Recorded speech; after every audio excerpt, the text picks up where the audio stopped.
शुरुआत करते हैं।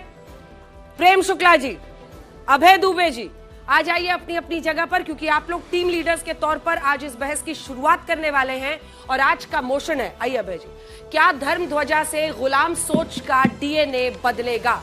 हाल ही में अयोध्या में राम मंदिर का काम संपूर्ण होने के बाद धर्म ध्वजा वहां पर फहराई गई है और उसी को लेकर यह विषय, क्योंकि वहीं उसी मंच से पीएम ने गुलाम सोच को खत्म करने की बात की, मैकॉली की सोच से बाहर निकलने की बात की। तो प्रेम शुक्ला जी, माइक उठाइए और इस विषय पर बोलने का आपका 2 मिनट का समय शुरू होता है अब।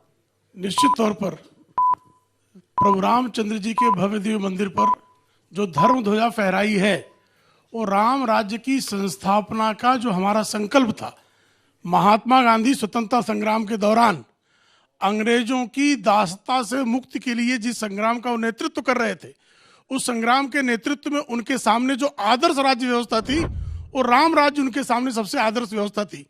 इसलिए क्योंकि स्वयं महात्मा गांधी 1924 के हरिजन में लिखते हैं कि मैकाले की सोच ने किस तरह से भारत की पूरी तरह से चिंतन को, भारत की ज्ञान परंपरा को, भारत के दर्शन को पूरी तरह से दासता से आसक्त करने का कुकर्म किया हुआ है।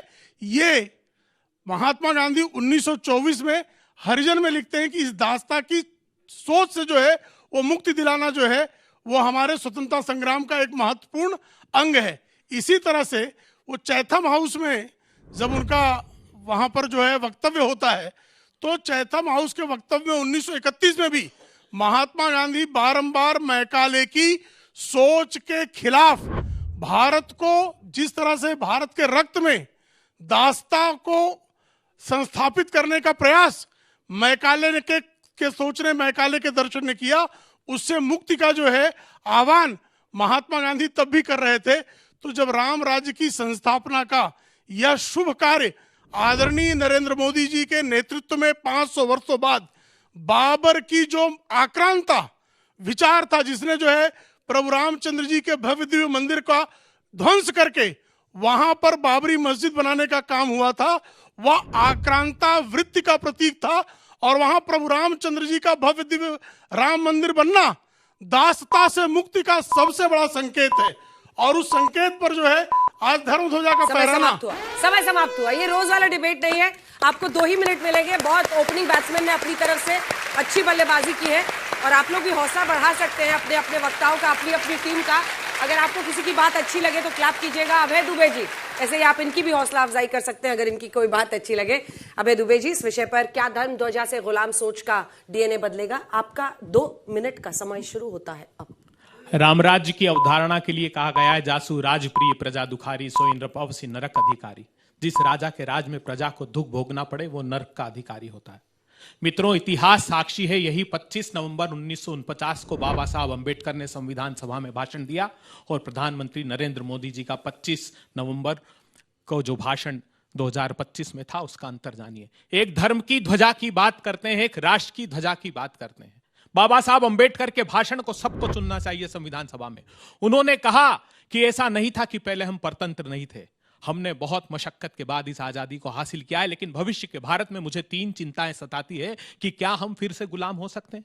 उन्होंने कहा कि अगर ऐसा कोई नेतृत्व आ जाए, अधिनायकवादी नेतृत्व, जिसके चरणों में हम संवैधानिक संस्थाओं की स्वतंत्रता रख देंगे, तो फिर हम गुलाम होने की संभावना हमारी बन जाती है। ऐसा कोई नेतृत्व आ जाए जो देश से ऊपर धर्म को रखेगा, तो फिर भारत के वर्ष के परतंत्र होने की संभावना बनती है। ऐसा कोई नेतृत्व आ जाए जो सामूहिकता से सभी भारतवंशियों की अपेक्षा मुट्ठी भर लोगों के लिए काम करेगा, तो फिर हम परतंत्रता की गुलामियों की बेड़ियों में जकड़े जाएंगे। तो मुझे लगता है कि आज ही के संदर्भित विषय पर उन्होंने ये बात कही। महात्मा गांधी कहते थे कि राजनीति धर्म की अनुचरी है, धर्म के बगैर राजनीति निष्प्राण है। मगर धर्म क्या है? तो धार्यति इति धर्म। हमारे वेदों में, पुराणों में कहा गया कि जो हम धारण करते, तो हमने क्या धारण किया? हमारे धर्म ने धारण किया सदाशयता, संयम, सदाचार, सहिष्णुता, क्षमा, ज्ञान और हमारे देश ने धारण किया हमारा संविधान धर्म के रूप में। जब हम धर्म के रूप में अपना संविधान को धारण करते हैं तो 3 बात प्रमुखता से कहते हैं हमारा धर्म है धर्मनिरपेक्षता।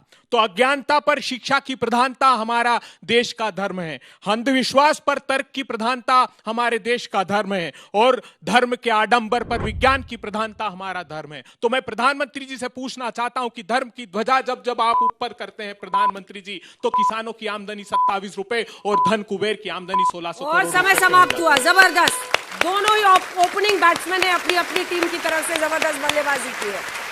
कुछ कहना आप लोगों को दोनों से? बताओ। नहीं, पूछना नहीं है, बस ये कि उन्होंने गांधी जी के कंधे पर और आपने बाबा साहब के कंधे पर रखकर चलाया, पर तो गांधी जी के चरणों में है। ठीक है, जहां पे आपका काम ही तर्क देना है और इस कॉन्टेस्ट को जीतना है, तो जैसे भी गांधी जी के आपने जिक्र किया, तो जब गांधी जी कहते हैं कि वो धर्म जो गाय की पूजा का प्रवर्तन करता है वो किसी की नृशंस हत्या का समर्थक हो सकता है? ठीक है, चलिए इसी के साथ अब नेक्स्ट राउंड में